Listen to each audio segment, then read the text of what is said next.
तो हम लोग का ये फर्स्ट लेक्चर है किसका, नॉट फॉर प्रॉफिट ऑर्गेनाइजेशन का। क्या होता है नॉट फॉर प्रॉफिट ऑर्गेनाइजेशन, क्या करता है काम?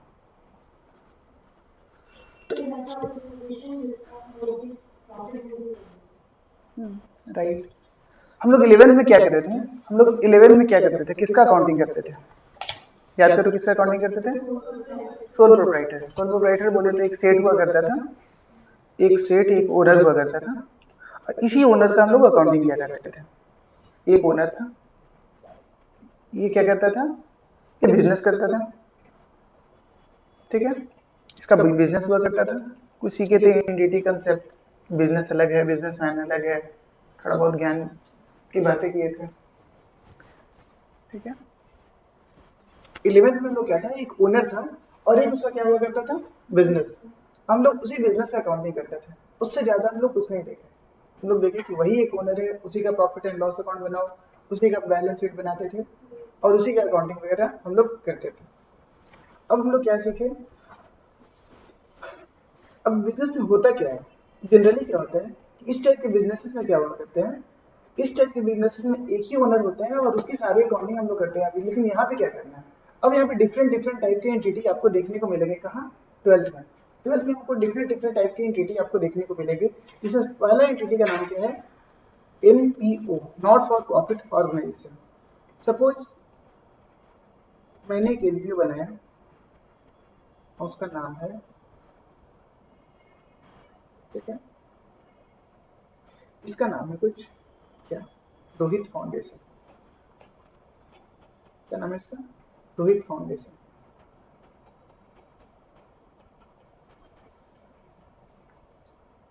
ठीक है। ये किस पर्पस के लिए हमने ये एमपीओ बनाया, ये मैंने इस पर्पस के लिए एमपीओ बनाया किससे हम लोग क्या करेंगे, वेलफेयर का काम करेंगे। क्या काम करने वाले हम लोग यहाँ पे, वेलफेयर एक्टिविटी। अब कौन कौन सी एक्टिविटी को हम वेलफेयर एक्टिविटी करेंगे, कौन कौन सी एक्टिविटी को हम वेलफेयर एक्टिविटी करेंगे। सपोज पहला एक्टिविटी है रिलीफ ऑफ पुअर, ठीक है, क्या है, रिलीफ ऑफ पुअर। पुअर लोग को हम लोग क्या देंगे, रिलीफ देंगे। सपोज हम लोग फूड डिस्ट्रीब्यूशन करेंगे,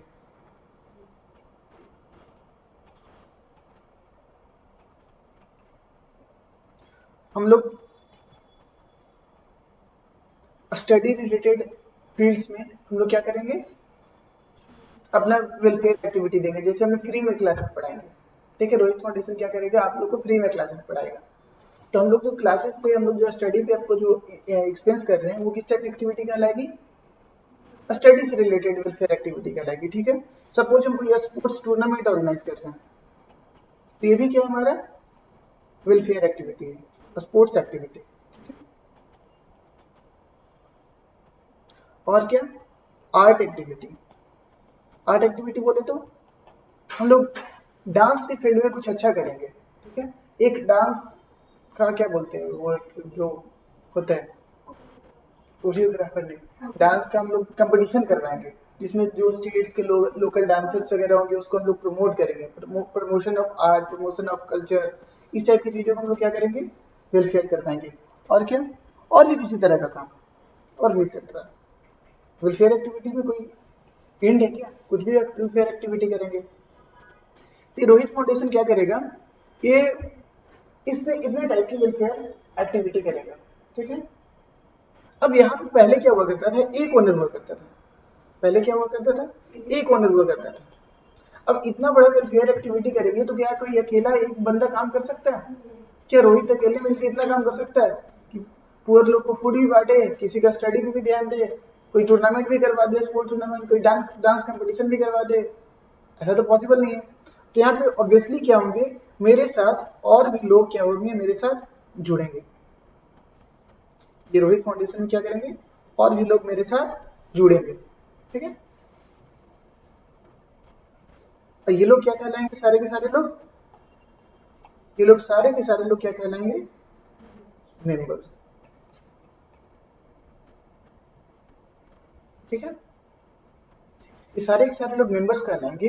और ये मेंबर का क्या होगा, ये एनपीओ होगा, और वो क्या काम करेगा, वेलफेयर एक्टिविटी करेगा, ठीक है।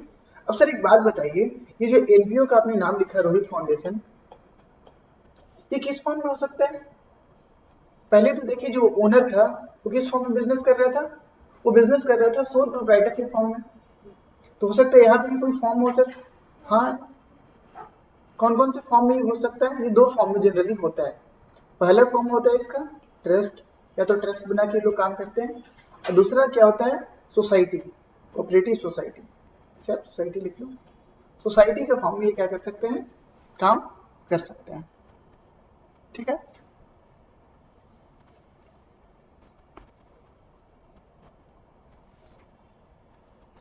अब हमने एनपीओ तो खोल लिया, हमने ये एनपीओ खोल लिया। ठीक है, हम लोग इस एनपीओ से क्या करने वाले हैं? वेलफेयर एक्टिविटी करने वाले हैं। कोई भी एक्टिविटी हम लोग करना चाहें, सबसे पहले मेरे को क्या रिक्वायरमेंट पड़ेगा? पैसा। अब ये पैसा आएगा कहाँ से?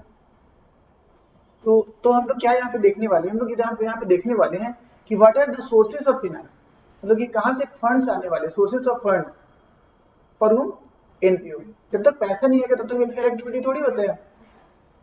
ठीक है, तो एक एनपीओ को कहाँ कहाँ से पैसे मिल सकते हैं, चलो देखते हैं। सबसे पहले क्या है? सबसे पहले गवर्नमेंट हम लोग को पैसा दे सकते हैं, राज्य सरकार।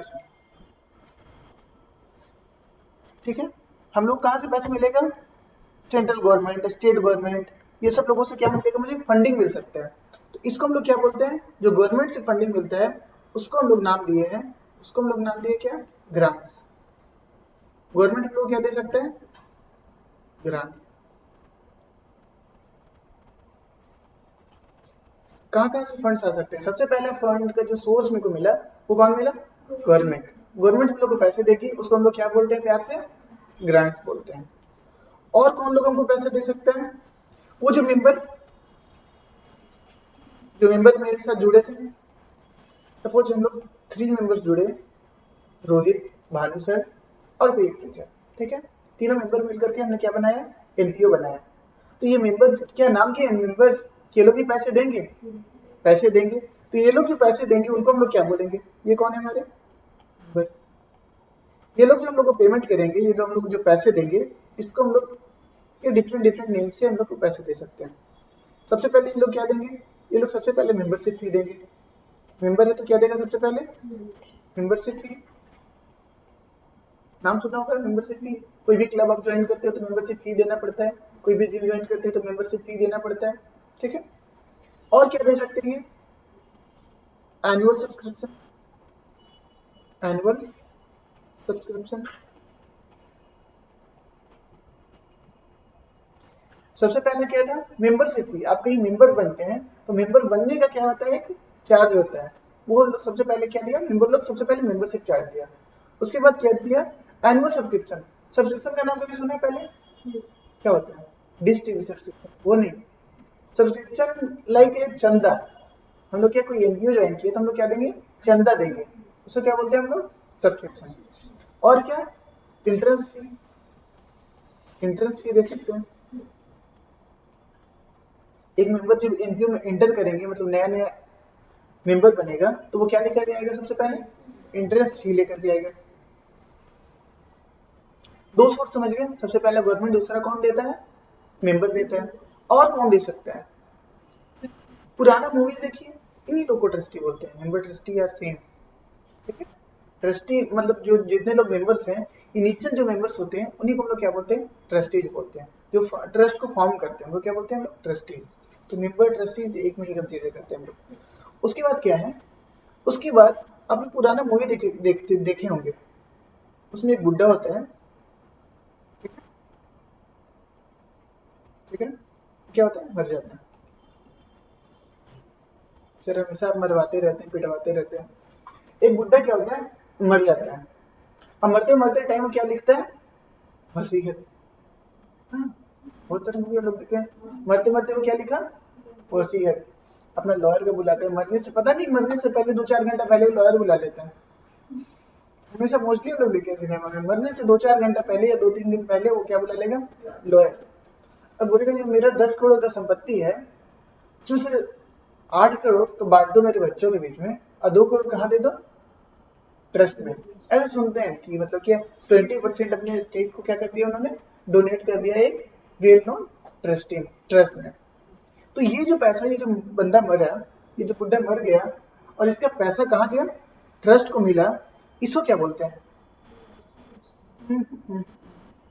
कुछ भी उल्टा पुल्टा मत बोलो, इसको बोलते हैं लीगेसी।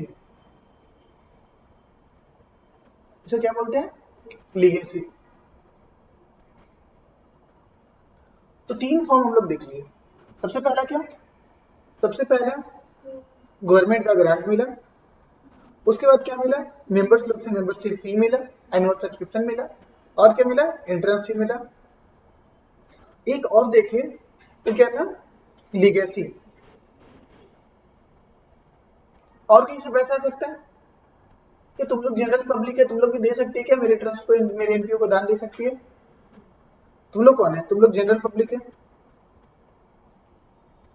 जनरल पब्लिक, तुम लोग जनरल पब्लिक है, क्या तुम लोग ही मेरे एनपीओ को दान दे सकती है क्या? हाँ दे सकते हैं। उसको हम लोग क्या बोलेंगे, ये वर्ड तो बताना चाहिए तुमको। तो जनरल पब्लिक से जो पैसे मिलते हैं एनपीओ को, उसको क्या बोलते हैं हम लोग, डोनेशन। सुना है इस वर्ड, ग्रांट्स। लीगेसी नया सुना, ठीक है। बाकी ग्रांट्स तो सुना ही होगा, डोनेशन सुना होगा, मेंबरशिप फी सुना होगा। हम लोग क्या समझे यहाँ पे, हम लोग सबसे पहले ये समझे कि एनपीओ करता क्या है, एनपीओ फॉर्म कैसे होता है, ठीक है। एनपीओ क्या करता है, एनपीओ वेलफेयर एक्टिविटी करता है, ठीक है। किस किस फॉर्म में हो सकता है, ये 2 फॉर्म में हो सकता है, ट्रस्ट और दूसरा क्या, सोसाइटी। इसमें कौन कौन लोग होते हैं, इसमें मेंबर्स होते हैं। इनिशियल मेंबर्स को हम लोग क्या बोलते हैं, ट्रस्टीज और फाउंडर बोलते हैं, ठीक है। और उसके बाद हमने देखा कि एनपीओ को फंड्स कहाँ से मिलते हैं। एनपीओ को फंड मिलते हैं सबसे पहले गवर्नमेंट के थ्रू, जिसको हम लोग नाम दिए ग्रांट्स। फिर मेंबर्स लोग पेमेंट करते हैं, उसको बोलते हैं मेंबरशिप फी, एनुअल सब्सक्रिप्शन और एंट्रेंस फी। उसके बाद एक लीगेसी मिलता था, वो पुराना मूवी वाला स्टोरी, ठीक है। उसके बाद जनरल पब्लिक भी हम लोग को कुछ पेमेंट कर सकती है, कुछ पैसे दे सकती है, उसको क्या नाम दिया हम लोग, डोनेशन। अब लिखते हैं फीचर्स ऑफ एनपीओ। देखो फीचर्स ऑफ एनपीओ, एनपीओ के क्या क्या फीचर।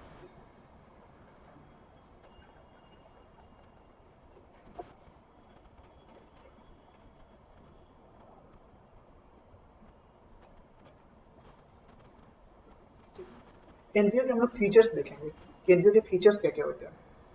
सबसे पहले लिखो फीचर्स में, main objective, main M,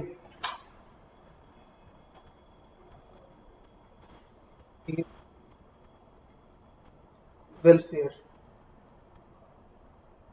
public service,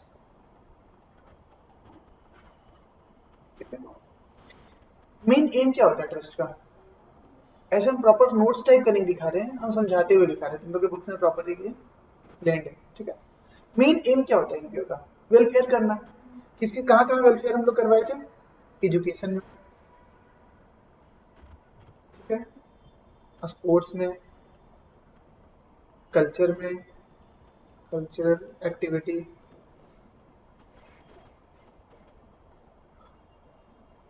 medical, medicine distribution हम लोग कर सकते हैं, और क्या कर सकते हैं,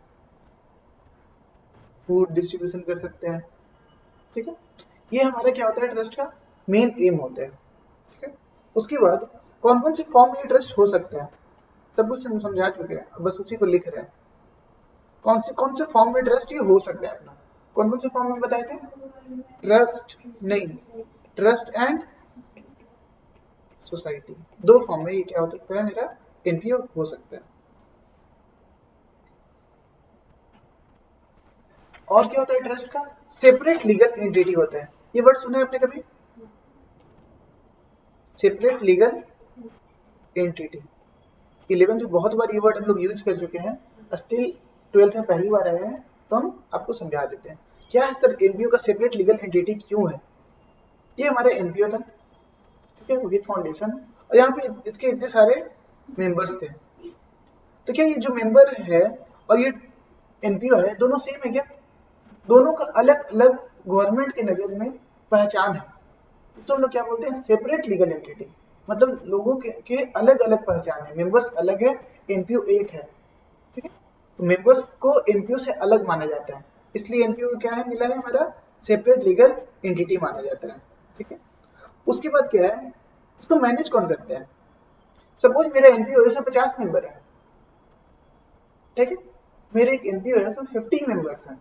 अब 50 के 50 मेंबर्स एक साथ बोल रहे हैं क्या कि हम मैनेज करेंगे, क्या सोच सकते हैं क्या एक मेंबर्स को 50 लोग एक बार में मैनेज करें, मैनेज ही नहीं हो पाएगा, ठीक है। तो मैनेज कैसे होगा, manage by elected members, managed by elected members, ठीक है। सपोज हमारे ट्रस्ट में 50 मेंबर्स हैं, तो सर सारे मेंबर्स मिल करके मेरे को और भानु सर को इलेक्ट किए, वोट दिए कि भानु सर और रोहित सर मिलकर क्या करेंगे, हमारे ट्रस्ट को रेगुलेट करेंगे, ठीक है। तो मैनेज किसके थ्रू होगा, एनपीओ वो पर्सन से मैनेज होगा जो क्या किए जाते हैं, इलेक्ट किए जाते हैं, ठीक है। और क्या, मेजर सोर्स ऑफ इनकम ये भी हम बता चुके हैं।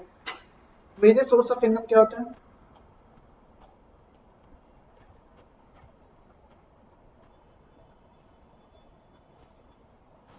एक ट्रस्ट की मेजर सोर्स ऑफ इनकम क्या क्या था, सबसे पहले सब्सक्रिप्शन, हाँ ग्रांट्स भी है। सबसे पहले सब्सक्रिप्शन, कौन देता था सब्सक्रिप्शन, मेंबर्स। और क्या, ग्रांट्स। और क्या, डोनेशन। और क्या था, लीगेसीज।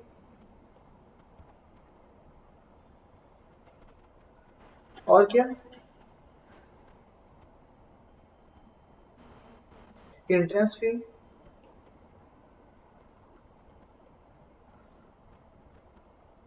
और क्या, मेंबरशिप फी।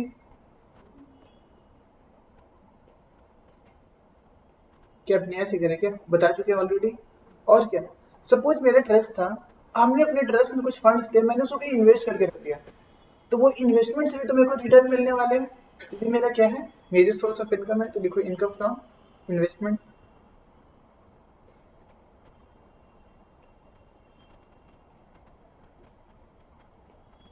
क्या इसके अलावा ट्रस्ट को कहीं से भी इनकम नहीं मिल सकता है, मिल सकता है। हमने मेजर सोर्स लिखा, मतलब जो मेन सोर्स है मैंने उनका नाम लिखा सिर्फ, ठीक है। आगे चलते हैं। ट्रस्ट अपना बुक्स ऑफ अकाउंट्स मेंटेन करेगी क्या, बुक्स ऑफ अकाउंट्स ट्रस्ट भी अपना मेंटेन करेगी प्रॉपर, जैसे ऑडिट होता है अकाउंट्स एंड ऑडिट वैसे होगा ही, ठीक है। अब क्या क्या अकाउंट बनाए जाएंगे एनपीओ में वो देखते हैं।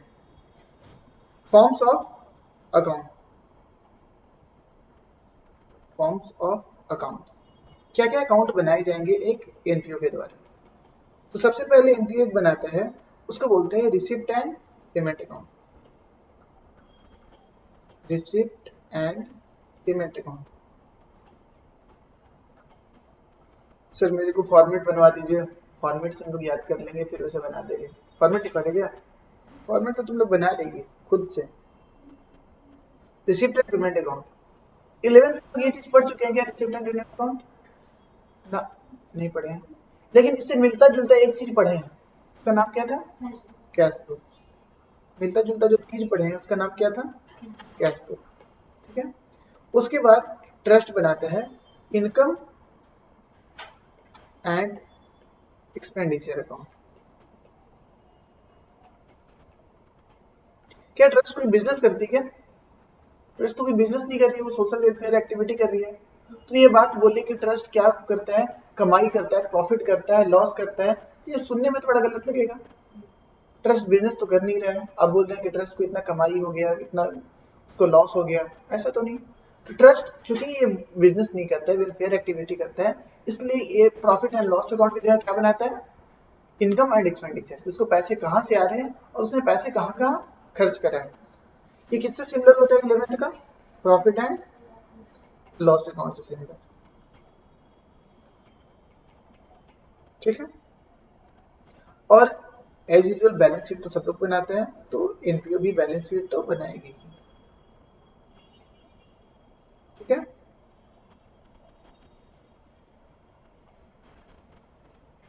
11 में क्या हुआ करता था, एक बिजनेसमैन बिजनेस करता था, प्रॉफिट होता था, कमाता था, प्रॉफिट में से ड्राइंग्स निकालता था और लेके घर जाता था।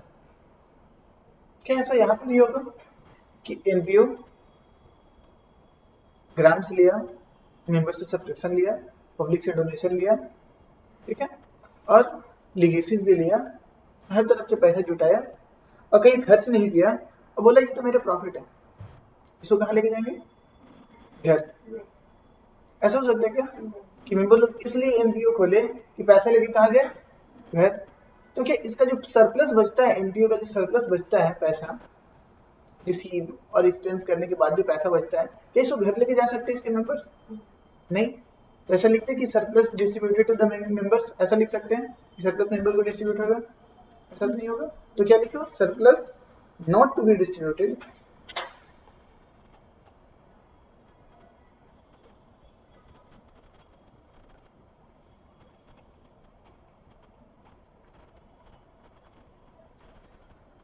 among its member।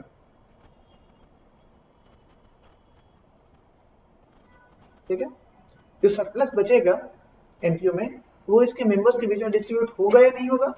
नहीं होगा। ठीक है, 11th में हम लोगों ने एक चैप्टर करा था, चैप्टर का नाम क्या था? करंट और कैपिटल। करा था, याद है? करंट एक्सपेंडिचर और कैपिटल एक्सपेंडिचर, ऐसा कुछ करा था ना? रेवेन्यू एक्सपेंडिचर और कैपिटल एक्सपेंडिचर, ऐसा कुछ करा था।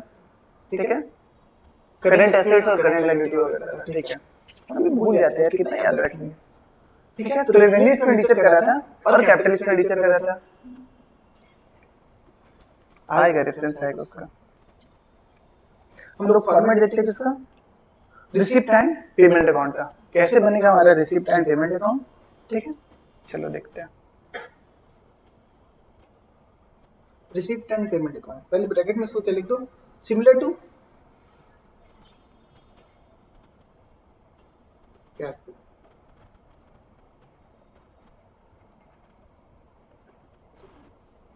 लेफ्ट साइड में क्या हो जाता था हमारा? रिसिप्ट, अमाउंट और फिर पेमेंट्स और फिर क्या? अमाउंट। ठीक है, लिखो कैश बुक कैसे बनता था? सबसे पहले क्या होता था? To opening balances.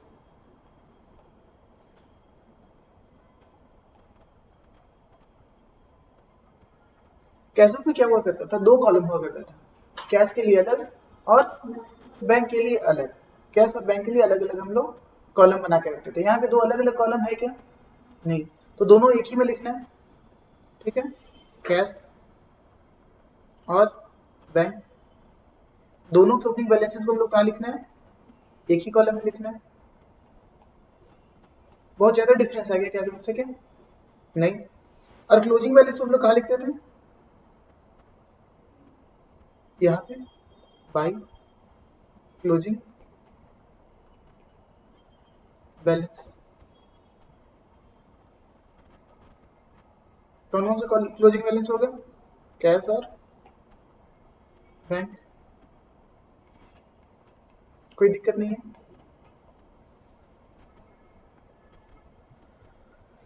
कभी कभी ऐसा होता है, कभी कभी ऐसा होता है कि बैंक का ओपनिंग बैलेंस निगेटिव में होगा।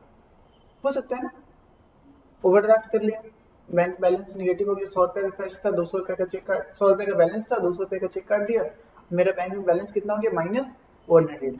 अगर मेरा ओपनिंग बैलेंस माइनस में होगा तो ओपनिंग बैलेंस किधर आएगा? Liability side. लाइबिलिटी का ओपनिंग बैलेंस किधर हुआ करता था? याद करो, credit side by opening balance. ठीक है, क्या कैश का नेगेटिव बैलेंस हो सकता है? क्या कैश का नेगेटिव बैलेंस है? कैश का नेगेटिव बैलेंस नहीं हो सकता। जितना पॉकेट में पैसे रहे खुद नहीं खर्च कर सकते, पॉकेट में आके थोड़ी खर्च करेंगे। ठीक है, तो कैश का नेगेटिव बैलेंस नहीं हो सकता है। किसका नेगेटिव बैलेंस हो सकता है? बैंक का। ठीक है, ब्रैकेट में लिख दो, in case of negative balance. या फिर ओवरड्राफ्ट भी बोल सकती है, इन केस ऑफ ओवरड्राफ्ट। उसी तरीके से बैंक का क्लोजिंग बैलेंस अगर निगेटिव में होगा तो क्लोजिंग बैलेंस सीडी किधर होगा, to balance, sorry closing balance लिख देते हैं ना, जैसे फॉर्मेट में चल रहा है वैसे ही चलते हैं, टू क्लोजिंग बैलेंस, क्या यहाँ पे bank in case of overdraft. ठीक है, अब इतना तो कर लिया मैंने ओपनिंग और क्लोजिंग। कैश में क्या हुआ करता था, हम लोग cash basis of accounting follow करते थे। जितना भी आता था सारे रिसिप्ट को रिकॉर्ड करते थे, जितना भी आता था सारे पेमेंट्स हम लोग क्या करते थे, रिकॉर्ड करते थे। क्या हम लोग कैश बुक जब बनाते थे तो ये चेक करते थे क्या कि रेवेन्यू एक्सपेंडिचर है कि कैपिटल एक्सपेंडिचर है, रेवेन्यू एक्सपेंडिचर हो या कैपिटल एक्सपेंडिचर हो, बैंक अकाउंट तो डेबिट हो गई, बैंक अकाउंट तो क्रेडिट हो गई, तो वहां पे तो हम लोग नहीं देखते थे कुछ कि कौन सा रेवेन्यू एक्सपेंडिचर है कौन सा कैपिटल एक्सपेंडिचर है। लकीली ऐसा हुआ होगा तुम लोग के साथ कि जब हम लोग कैश बुक बना रहे हैं तब तक ये सब पता ही नहीं हुआ करता था कि रेवेन्यू एक्सपेंडिचर किसको बोलते हैं, कैपिटल एक्सपेंडिचर किसको बोलते हैं। हम लोग कुछ जनरल सीखे थे कि बैंक अकाउंट डेबिट होगा, क्रेडिट किसको करना है, वहाँ पे कुछ हम लोग को नहीं पता था कि रेवेन्यू एक्सपेंडिचर कौन है, कैपिटल एक्सपेंडिचर कौन है। तो इसका मतलब ये है कि रेवेन्यू और कैपिटल दोनों टाइप के बैलेंसेस यहाँ पे क्या आएंगे, आएंगे। ठीक है, तो रिसिप्ट में हम क्या क्या रिसिप्ट रिकॉर्ड करेंगे, टू ऑल रिसिप्ट, जैसे हम लिख रहे हैं वैसे ही लिख दो, to all receipt irrespective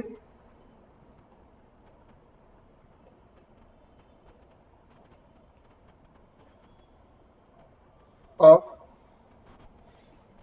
revenue receipt और capital receipt.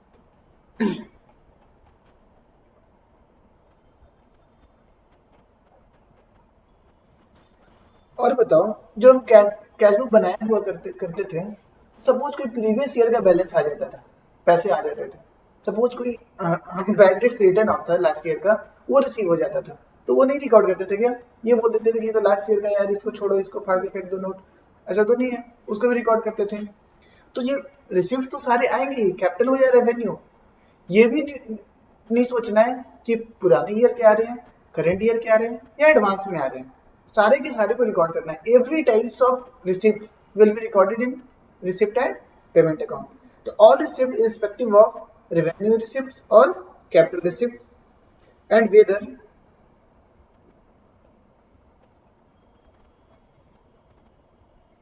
it is for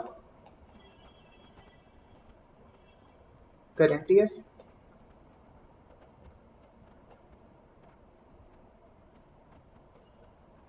past years और फ्यूचर ईयर्स और नेक्स्ट फाइनेंशियल ईयर।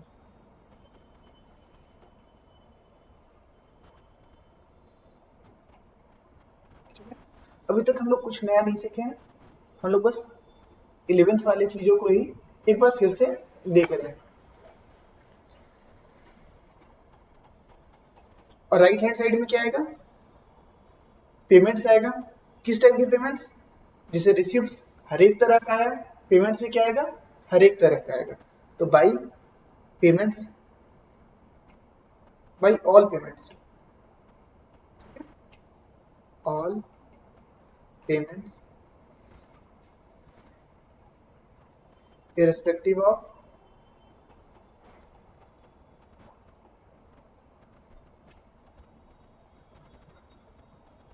क्या क्या, सेम टाइप का लिख लो, रेवेन्यू एक्सपेंडिचर, कैपिटल एक्सपेंडिचर। ठीक है, मेरे पास तो कुछ फैसिलिटी है, हम उसको यूज करेंगे। रेवेन्यू एक्सपेंडिचर और capital expenditure and whether it is for current year, past year और नेक्स्ट फाइनेंशियल ईयर। ये हमारा किसका फॉर्मेट बन गया, रिसिप्ट एंड पेमेंट अकाउंट का फॉर्मेट बन गया।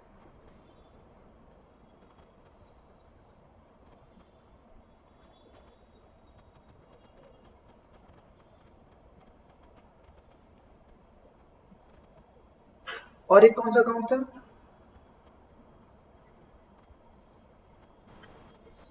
Income and expenditure account. फिर उसका फॉर्मेट देखते हैं।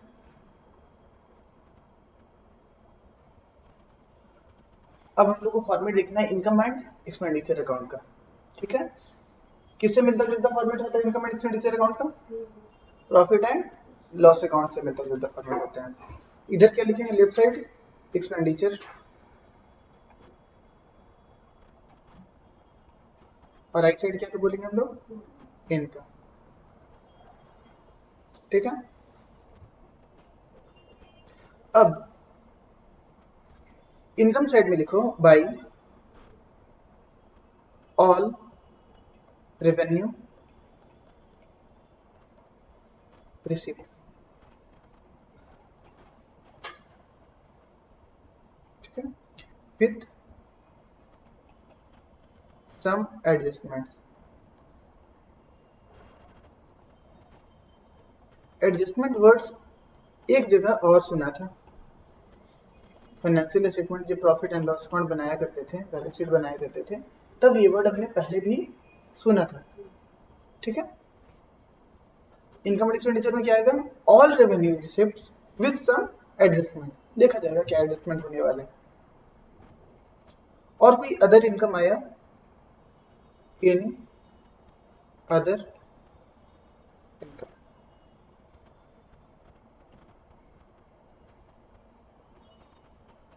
ठीक है।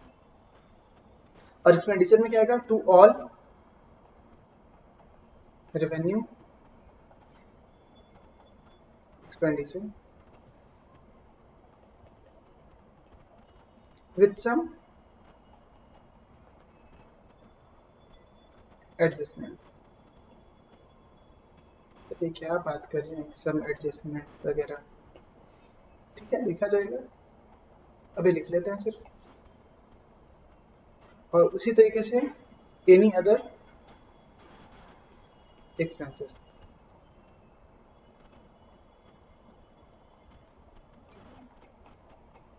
अब इसमें दो चीज हो सकते हैं, या तो इनकम साइड ज्यादा होगा या तो एक्सपेंडिचर साइड ज्यादा होगा। अगर इनकम साइड ज्यादा होगा तो प्रॉफिट एंड लॉस अकाउंट में हम बोलते थे, हम लोग क्या बोला करते थे, इसका नाम था प्रॉफिट, नेट प्रॉफिट। यहाँ पे भी क्या बोलते हैं कि ट्रस्ट ने प्रॉफिट कमाया, कितना बुरा लगेगा तो सुन के, तो हम लोग क्या बोलेंगे? ट्रस्ट ने क्या कमाया? सरप्लस। इसका नाम दिया हमने क्या? सरप्लस।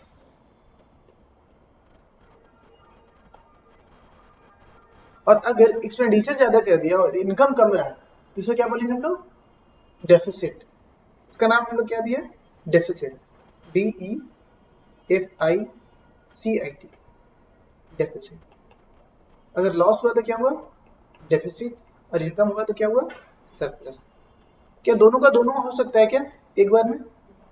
दोनों में से कोई एक होगा तो स्टार लगा दो, मतलब कि दो में से एक ही होगा, दोनों नहीं हो सकता एक बार में, ठीक है।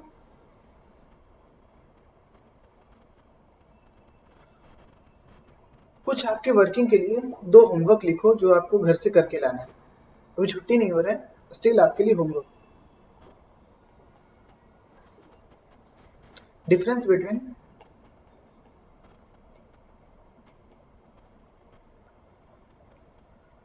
एनपीओ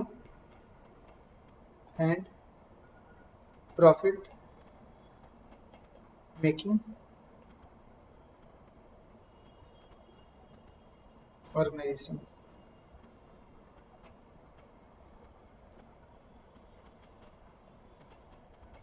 ठीक है, ज्ञान वाली बातें हैं, आप लोगों को खुद से करना है और देखना है कि क्या क्या डिफरेंसेस इनमें होता है। और difference between receipt and payment account and cash book, ठीक है। ये दो काम आपको घर से करके आने हैं। सर आप कुछ बात कर रहे थे अभी, रेवेन्यू एक्सपेंडिचर, रेवेन्यू आइटम और कैपिटल आइटम, एक बार फिर से बता दीजिएगा। याद है कुछ? रेवेन्यू आइटम कौन हुआ करता था, कैपिटल आइटम कौन कौन हुआ करता था? स्क्रीन ऑन कर लेना तो लैपटॉप वाला फर्स्ट वाला।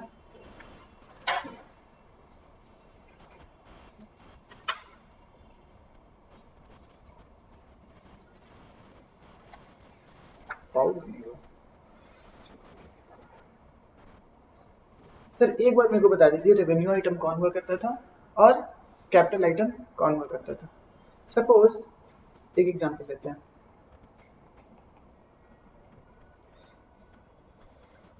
ऐसे क्या हुआ करता था, थोड़ा सा याद करते हैं। रेवेन्यू आइटम कुछ याद है तुम लोगों को? और कैपिटल आइटम खर्च या इनकम दोनों एक्सपेंडिचर भी। रेवेन्यू जनरली रिकरिंग हुआ करता था और कैपिटल क्या होता था, नॉन रिकरिंग हुआ करता था। जैसे एग्जांपल, सर मेरे को एक फर्नीचर खरीदना है, तो क्या फर्नीचर लोग डेली खरीदते रहेंगे? मेरे बिजनेस में डेली जाकर के मेरा एक ही काम रहेगा, जाएंगे फर्नीचर खरीद के लाएंगे और अपने ऑफिस में एक चेयर एक्स्ट्रा बढ़ाएंगे डेली। क्या फर्नीचर लोग डेली खरीदते थे? नहीं। तो जो हम लोग फर्नीचर खरीदते थे वो हमारा रेवेन्यू एक्सपेंडिचर था या कैपिटल एक्सपेंडिचर था?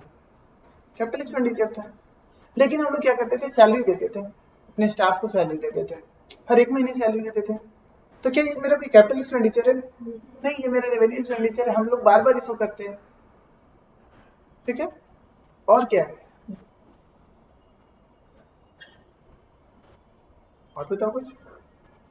वैसे एक्सपेंडिचर या इनकम जिससे मेरा बैलेंस शीट इफेक्ट करता है वो क्या कहलाता था, कैपिटल एक्सपेंडिचर।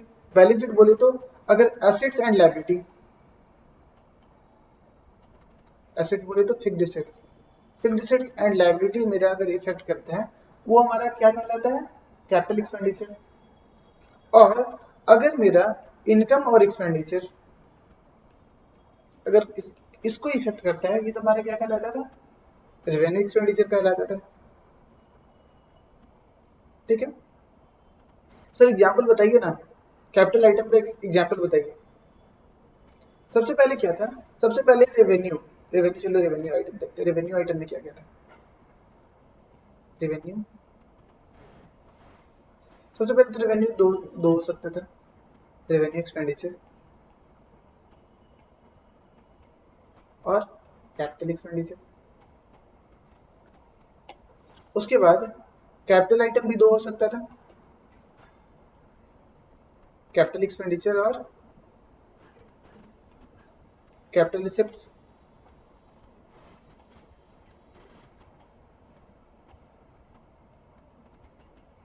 है ना। चलिए सर पहले रेवेन्यू रिसिप्ट के बारे में बताइए। रेवेन्यू लिखते हैं ना,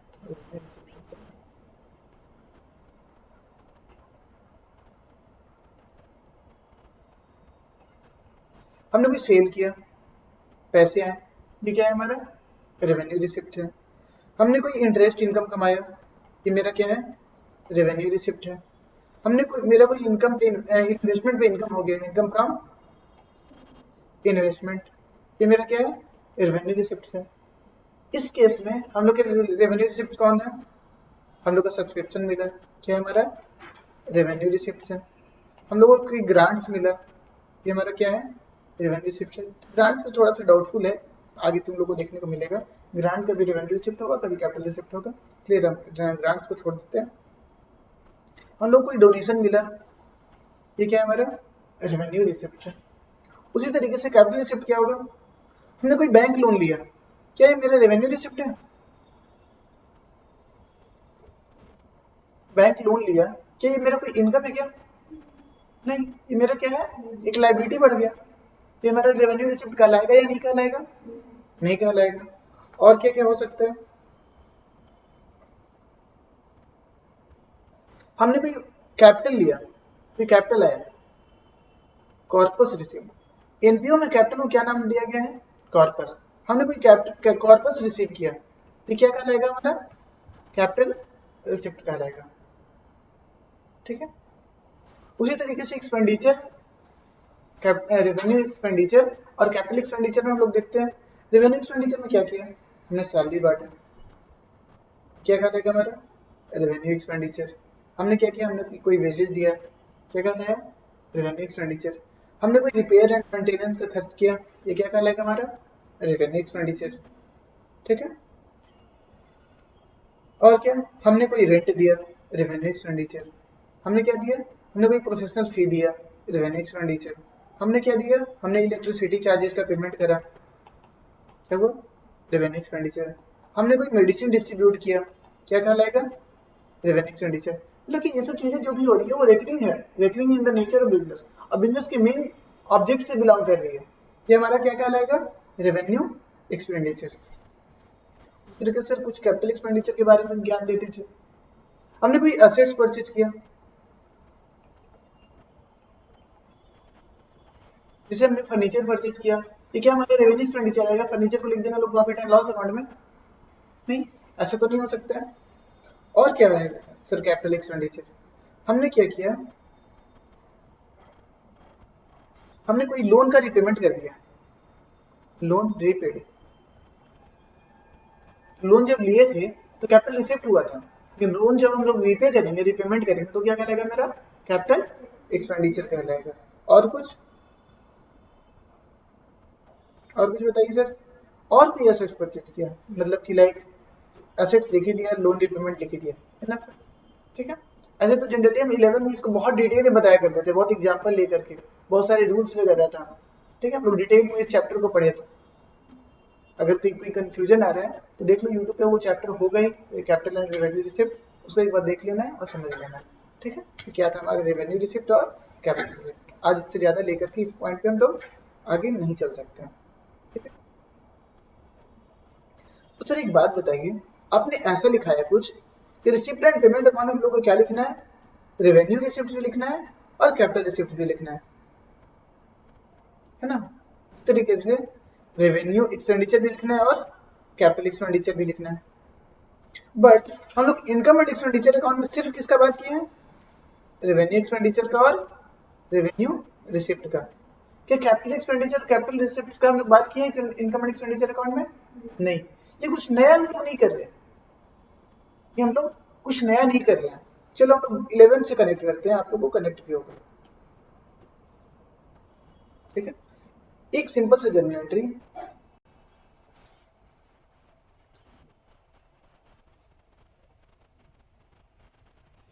एक सिंपल से जर्नल एंट्री उठाते हैं हम कहां से, 11 से, ठीक है। चलो देखते हैं, एक सिंपल सा जर्नल एंट्री है, मशीन परचेज,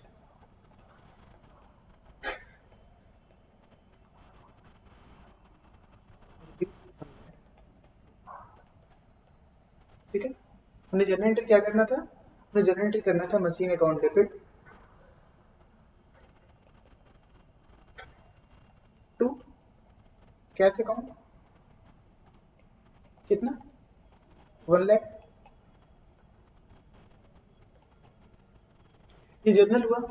अगर इसका हम लोग कैश बुक बनाते हैं, 11th का बात कर रहे हैं क्योंकि अभी तक आप लोग 11th पढ़ के आए हैं मेरे अकॉर्डिंग, तो 11th में अगर हम ये जर्नल का हम लोग लेजर बनाते तो कैश अकाउंट या कैश बुक पे हम लोग ये मेंशन करते हैं ना, टू मशीन अकाउंट, तो कैश बुक में एंट्री होता है क्या, कैश बुक में तो एंट्री होता है, हर एक जर्नल अगर कैश और बैंक से बिलोंग करता है तो कैश बुक में जाएगा हमारा, कैश बुक में इसका जर्नल एंट्री होता है। बट क्या इसको हम लोग प्रॉफिट एंड लॉस अकाउंट में ले जाते हैं क्या, क्या प्रॉफिट एंड लॉस अकाउंट में ले जाते हैं क्या, नहीं सर, कोई इनकम भी नहीं है, कोई एक्सपेंडिचर ही नहीं है, तो प्रॉफिट एंड लॉस अकाउंट में क्यों लेकर के जाएंगे। वहां पे हम लोग इस टाइप से सोचा करते थे, लेकिन अब यहाँ पे सोचने का तरीका थोड़ा सा चेंज करते हैं।